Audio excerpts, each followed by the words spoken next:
for places that don't have 5G and got ravaged by coronavirus. Where? Iran.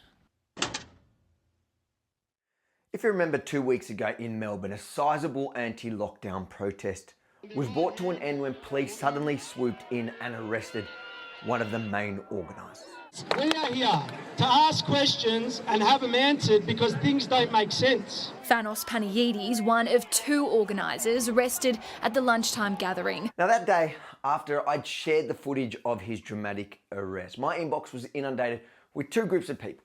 There were those who wanted me to interview Fanos as soon as he got out, and there were just as many people, if not more, telling me off for even sharing what had happened. But you know me, I hate censorship, and I want to and am willing to hear this bloke out. So I got in touch with Fanos, and to his full credit, I warned him that I don't agree with some of his arguments, but he still agreed to chat with me on camera. Now we caught up and spoke for probably about an hour and a half, in which, to be honest, I found I liked the bloke. I found him to be genuine, polite, and an all-round decent bloke. But he still didn't manage to convince me that 5G has anything to do with COVID-19. Now, I'm not going to share the full conversation because it gets very repetitive, so I cut it down as much as possible without losing what he was saying. I hope I did it justice, but watch it through to the end and let me know in the comments if Fanos managed to change your mind about anything or you even disagree with me. I wasn't the main organiser of the rally. It was more of a collective of people that got together. So the fact that the media wanted to paint me as the key influence of the rally, I think that was more to do with the fact that I was a person who had influence because I already had a public profile of some kind, and they found it was going to be an easier story to sell. The mainstream media did paint it as an anti-vaccine and 5G. You told me that you're actually not anti-vaccine. You're vaccinated, aren't you? Yeah, I've had vaccines before, man. I went to Nepal, I don't know what it was, 5 years ago, and I had to get tuberculosis shot and all this other stuff, right?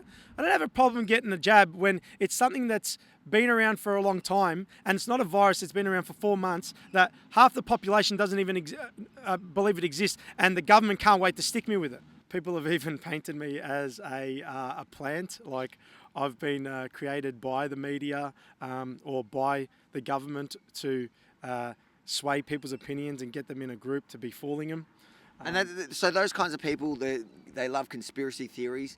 A lot of people in the public would think that some of the people that attended your rally may even believe that, or the types of people that attended that rally would believe that you're a plant.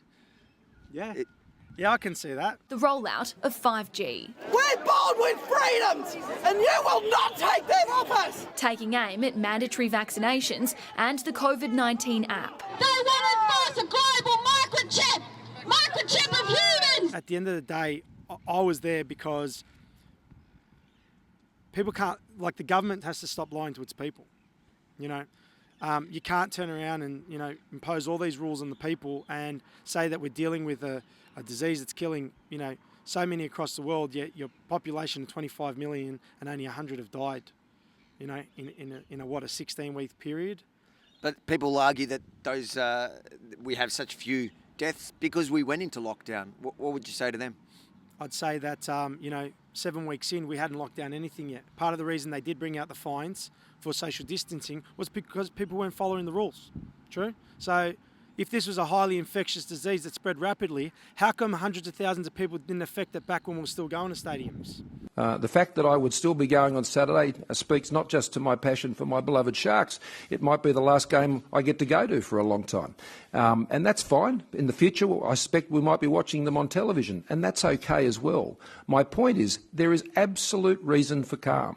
There is absolute reason for proportionally responding to the challenges that we have here. I'm very comfortable about it. My colleagues are very comfortable about it. Governments will take decisions. Sports bodies, other organisations will take sensible decisions. But right now, there is not that great risk. There is not that immediate threat. Do you believe that coronavirus itself is a deadly disease? No, I don't at all, because if it was, it would have shown through this country. People were still going shopping. Right? There's construction sites that haven't closed down, mate. They're not following social distancing. They're doing their jobs. Police are literally in each other's laps. How come none of this virus has spread through any police station? Right? This virus is intelligent. It chooses where it goes. At the rally, those guys were standing way closer than that 1.5 metres. They had no reason to. They do it because they believe they're above the law, right? But does that mean the virus is above the law? Doesn't it mean the virus shouldn't be spreading anyway?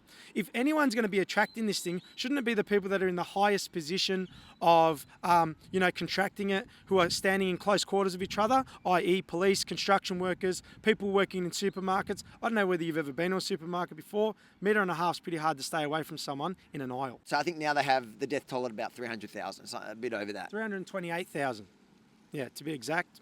5 million cases worldwide in a population of 7.5 billion. But it's not over yet. So when it's over, at what point would you say that it is a deadly virus? When I see with my own eyes, like proper studies that have been done by independent organisations, not government controlled, that say there's an actual virus around, right? And I see people we see a serious case of people falling sick.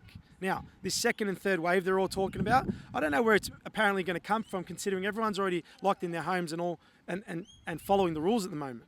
So if the biggest wave that should have hit was the first wave, because no one was taking the precautions when this first hit Australia.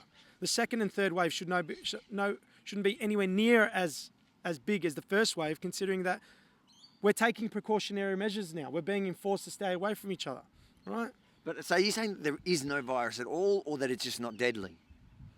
Look, I believe there's a flu. I believe there's a flu and people are probably dying from the flu. I don't believe this virus exists. It doesn't make sense.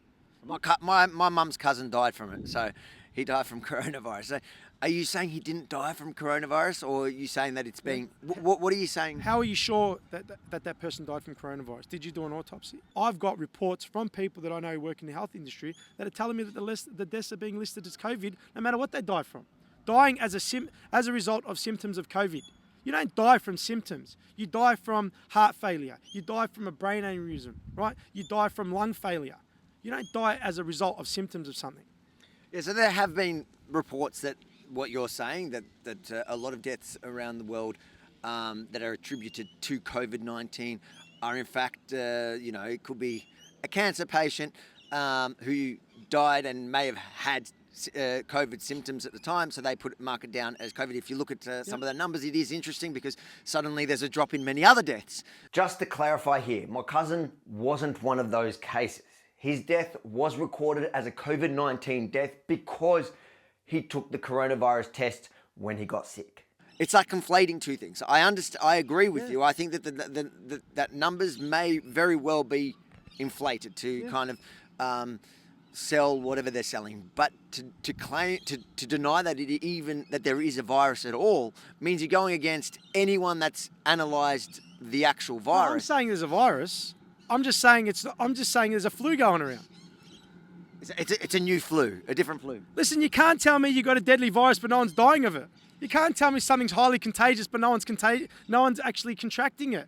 But around the world there are people contracting it. Are they? Do we know that? Do we actually know what the media is telling us is true right now?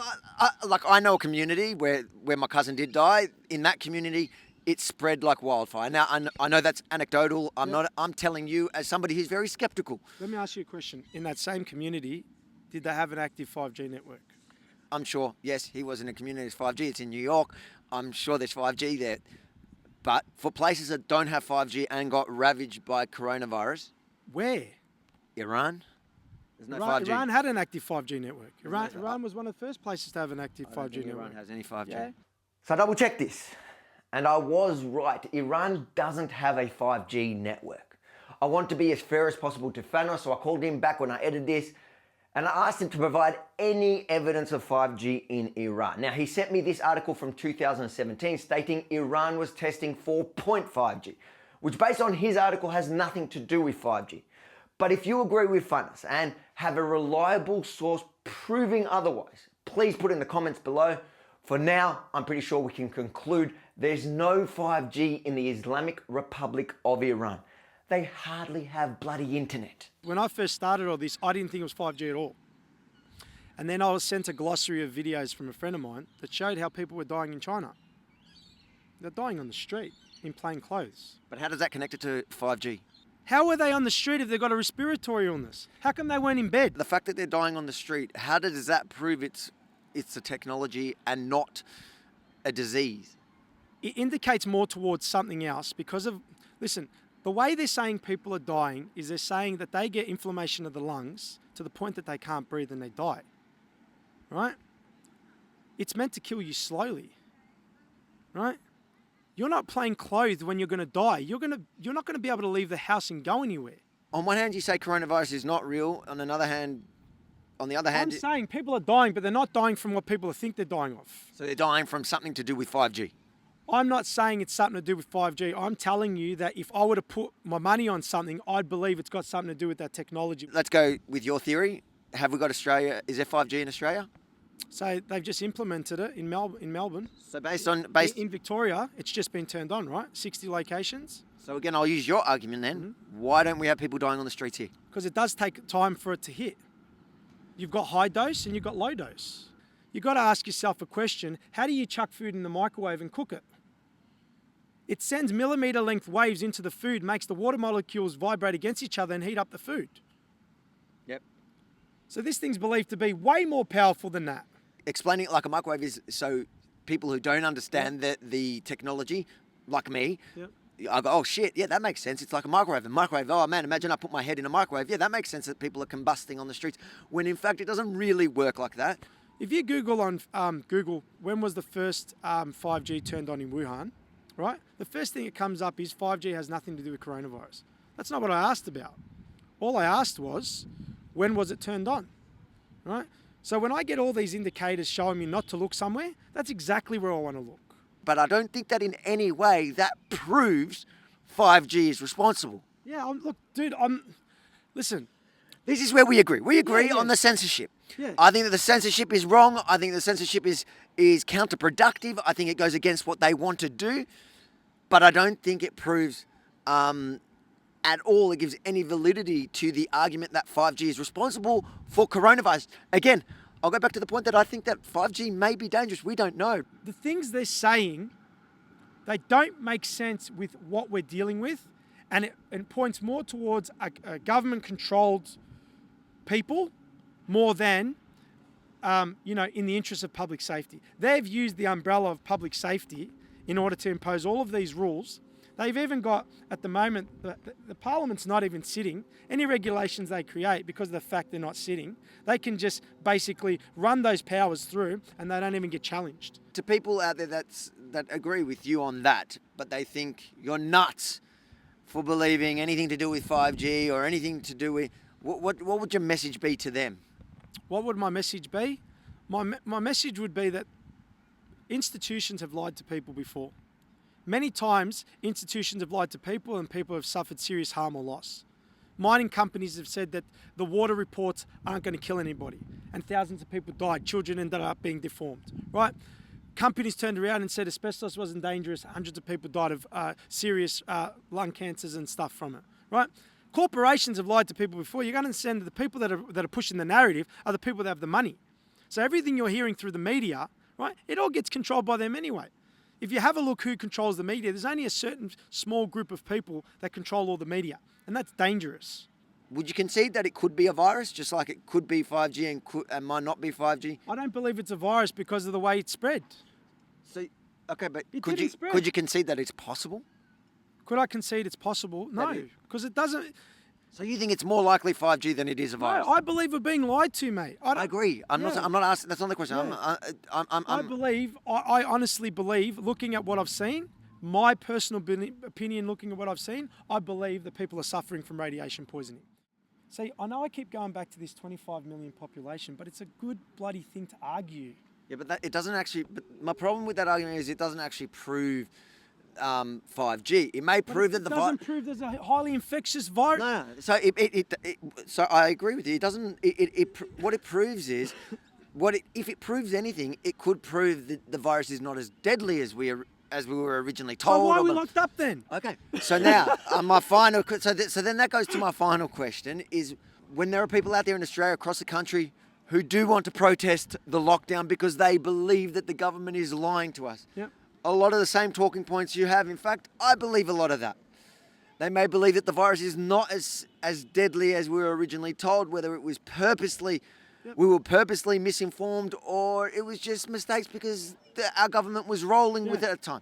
whatever it is. They want to fight for their freedom too. They want to come to your rallies, but they think that you're just nuts because you're pushing your own information, which has less evidence than the information that they believe we're being lied to about. What's your message to them?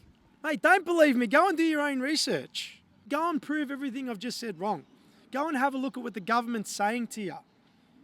Go and have a look at the fact that we had 25 million people and 7,000 cases across the country. We didn't have, it was not even one death in 16 weeks per state.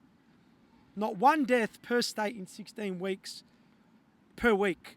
And you're going to tell me that I'm dealing with a life-threatening virus that we needed to lock up the country for. This thing should have spread like wildfire, man. This thing should have been everywhere. It wouldn't have mattered what we did. There would have been hundreds of thousands of infections and thousands of people dead, and there wasn't. And I don't need any more proof than that to know that we are being lied to, we're being taken for a ride. And you know what? Frankly, myself and a lot of the Australian people have had enough. And that's why I decided to speak up. And that's why I'm standing in front of this amazing individual today, being challenged. Let's see if he says that the next day. That's why I'm standing in front of this amazing individual today, to be challenged because of the fact that, as Avi is, I'm also a truth seeker. And what I find interesting from this whole conversation, I want to thank you on behalf of everyone. I know some people are going to be really annoyed that I'm even talking to you. Some people might be annoyed you're talking to me. I appreciate your time, and especially because I know you did turn down a lot of mainstream media. And my message to the social media giants who think censorship is the way forward, you can listen to what he's saying here. Now, I think there's a lot of people that the message of not trusting the government will resonate. It resonates with me. I disagree about a lot of the other stuff. Which makes us individuals. Yeah. But you see what you've created. You've created this thing where now people are searching for answers, searching for the truth, which is something I do, and I genuinely believe that's what he's doing. We've come to different conclusions, but what you've created by censoring things like 5G, by censoring anything, is you've made people believe in them more. And that's on you. If you support the work we do here at TR News and want to ensure we can continue to bring you the stories the mainstream media refuses to tell, please consider supporting us financially at tr.news/support. We cannot afford to do this without you.